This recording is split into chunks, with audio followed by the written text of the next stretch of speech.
Have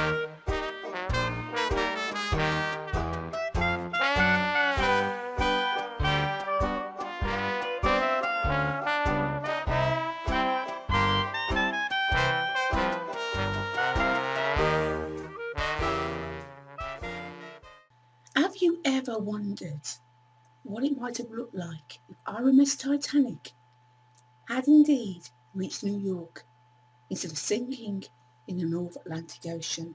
The footage that you've just seen gives you the idea of what it would have been like, but what you actually saw was her sister ship, the Olympic. As you will know, I recently uploaded a video about the ghost stories connected with the Titanic. Today's video is going to be all about a conspiracy theory connected with the sinking of the Titanic.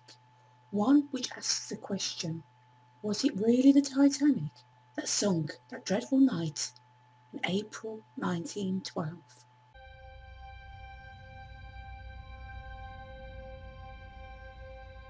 RMS Titanic was one of three sister ships, the other two being Olympic and Britannic.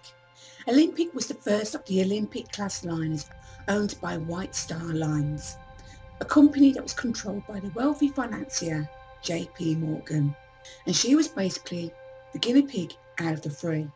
The Olympic was launched with much fanfare in 1910 and captained by Edward Smith. She set sail on her maiden voyage on June 14th, 1911, with Thomas Andrews and Bruce A. Smay aboard, just as they would be almost a year later on the Titanic's. Everything went well, and they arrived in New York on June the 21st. On the 20th of September 1911, Olympic, with Captain Smith in charge again, collided with HMS Hawke just off the coast of the Isle of Wight, not long after setting sail from Southampton. HMS Hawke smashed into the side of the Olympic, causing damage that included two large holes above and below the waterline. Two watertight compartments were flooded and the starboard propeller shafting was damaged. Luckily, the Olympic was able to limp her way back to Southampton for immediate but temporary repairs before heading back to Belfast for a more permanent fix. After the incident, an inquiry blamed the Olympic for the accident, and this turned out to be a massive poo-poo for the White Star Line. After being found at blame, they had to pay out damages for both ships, legal fees and court costs. Repairs on the Olympic took 2 months, and in that time they were not making any money. The Titanic at this point was still being built, and parts that were intended for her were used instead on the Olympic so as to repair her to get back into service. A few weeks after being back in service, Olympic suffered another incident when one of the propellers broke off, and once again the propeller intended for the Titanic was given to Olympic so as to get it back up and running again. This knockback meant that now they had to put back the Titanic's maiden voyage from the 20th of March 1912 to the 10th of April. At this point, Olympic was seen as a money drain for White Star, but eventually Titanic was completed and ready to enter service on their maiden voyage. After that, as we all know, she hit an iceberg and sank to the bottom of the North Atlantic Ocean.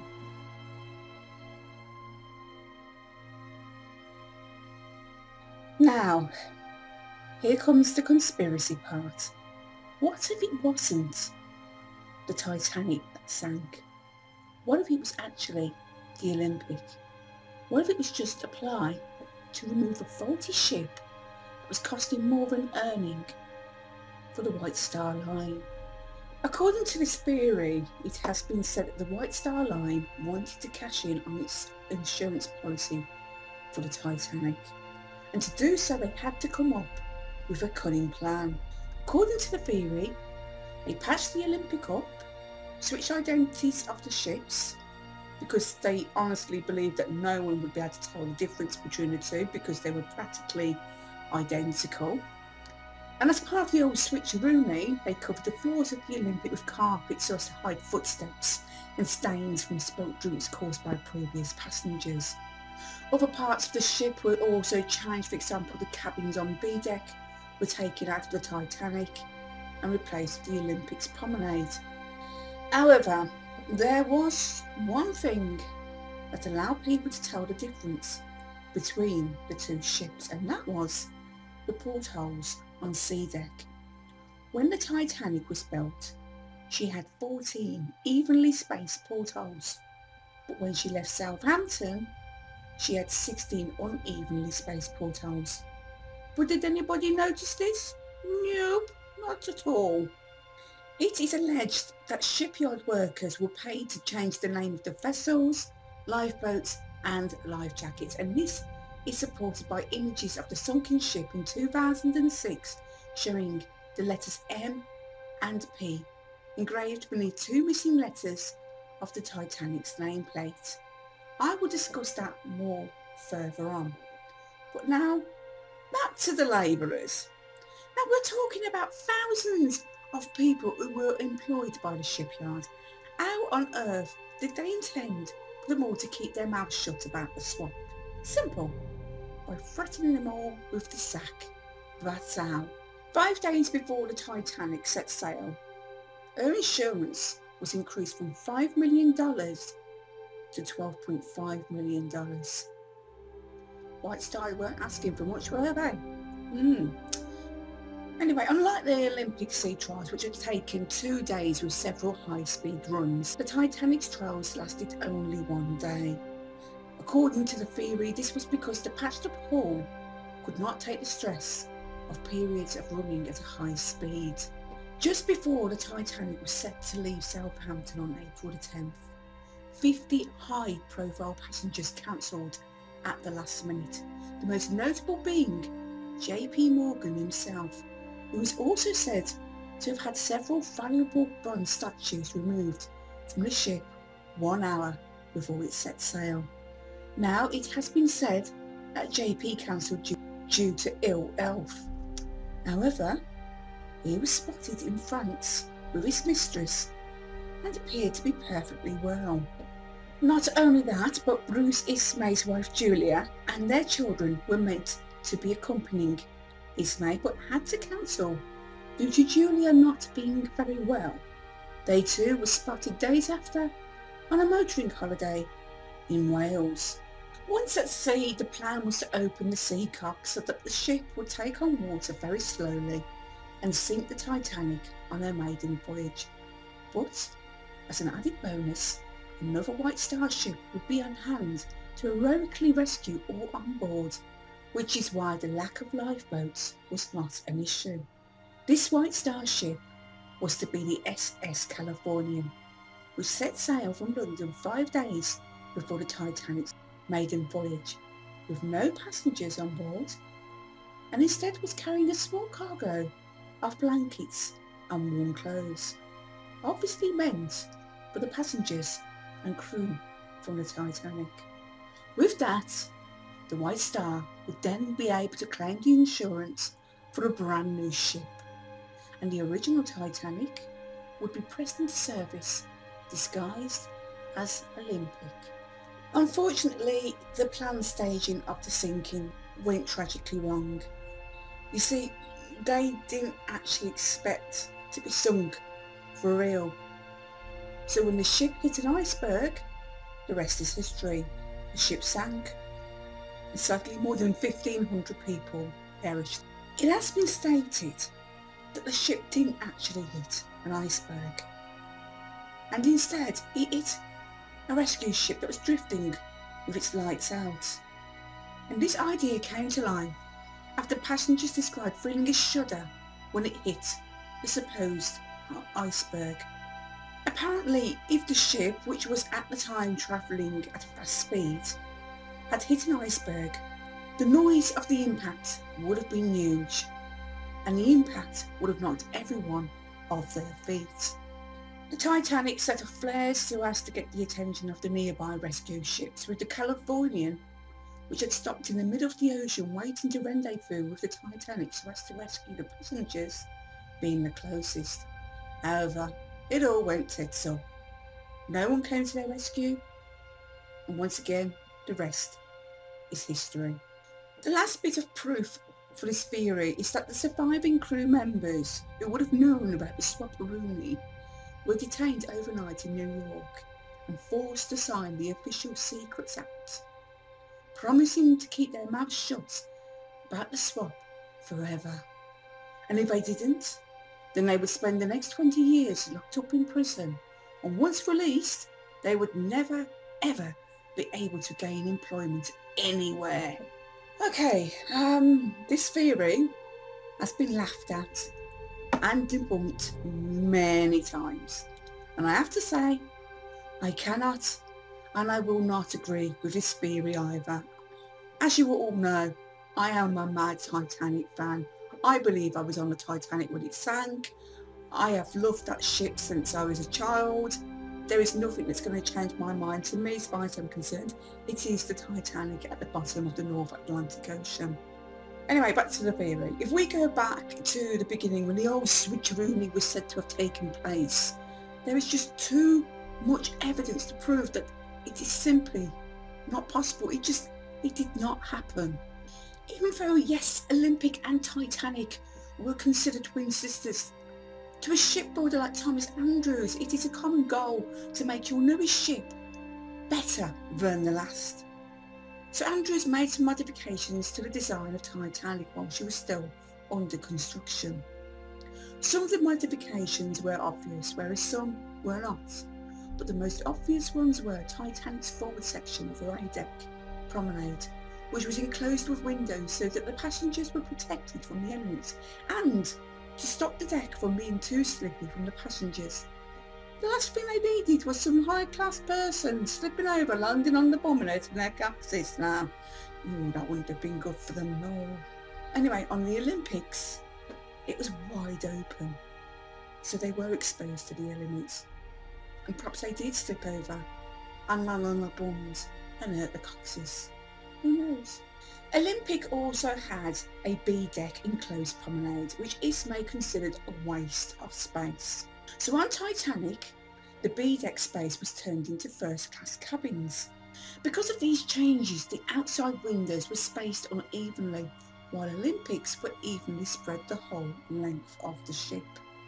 Not only that, but 2 extra portholes were added to the C deck, and this explains why there was such a difference in the unevenly spaced portholes and windows on both B and C decks between the time of Titanic's launch in Belfast and the maiden voyage from Southampton.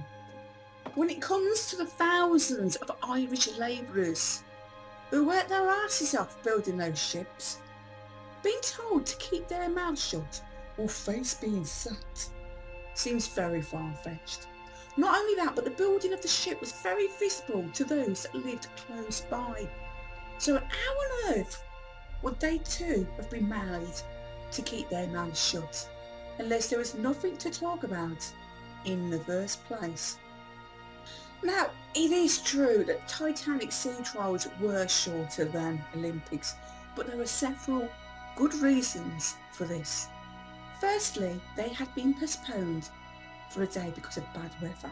Secondly, there was a rush to get the ship to Southampton so as to start loading provisions on board ready for the voyage.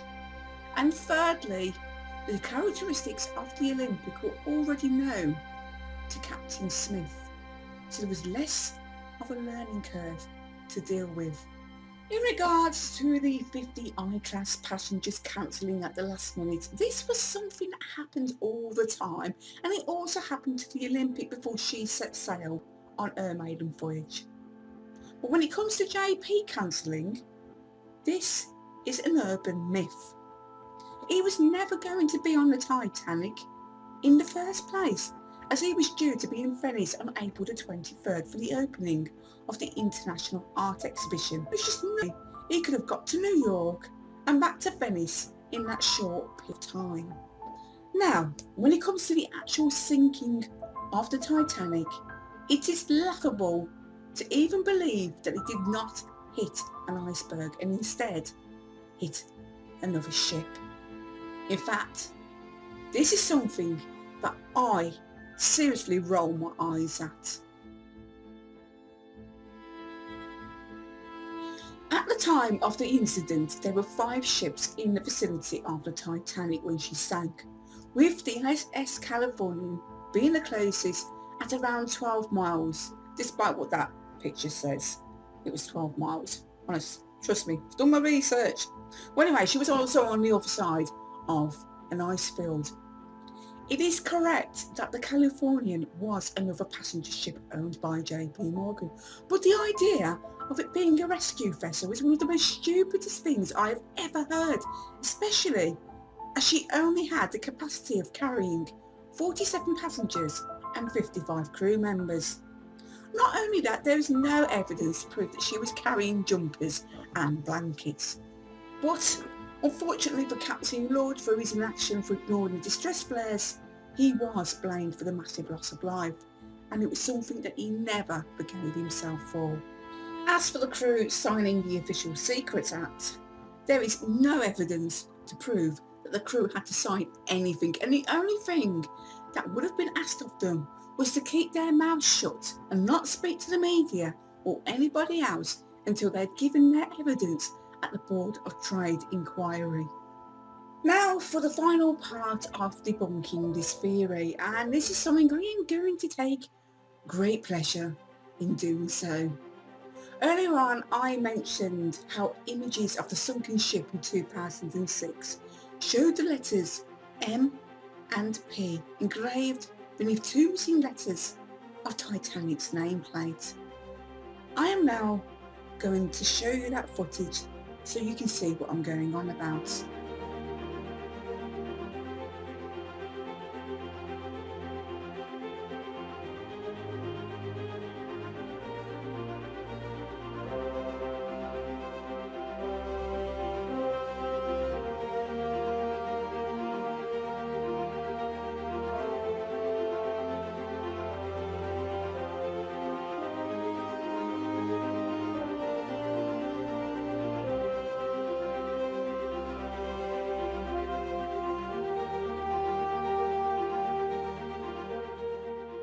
Did you see them? Wow, how convinced was you by that? According to the theory, this is meant to prove that it is indeed the Olympic at the bottom of the ocean, but it is oh so clearly faked. Both ships had their names engraved into the upper bow plates in letters 4 feet high. The footage is claiming that the letters were made from iron and that they had been riveted on the bow plates. As time has gone by, 2 of those letters have dropped off, revealing the letters engraved into the hull. Yeah. A year after this supposed discovery, this next footage clearly shows the name Titanic engraved as it would have been.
So as we all know, it really was the Titanic that sank that night, sadly. But what became of the Olympic? Well, she went on to prove the White Star wrong about her. And she had a successful 24-year career as an ocean liner. She even served in World War One and earned the nickname Old Reliable. The girl did good, she did indeed. However, in 1935, she was finally retired from service, and eventually she was dismantled and sold for scrap metal. Some of her interior was actually bought, and there are parts of the staircase that can be seen in the White Swan Hotel in Elmbridge. But I think I've successfully debunked that theory.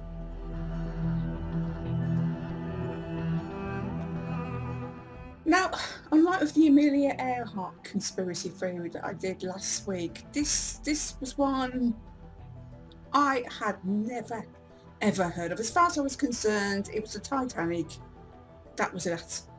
Nothing else to be said about it. So I was really quite shocked to believe that there were people out there that believed it's not the Titanic and it's the Olympic. And I just think, really, what drugs are you on?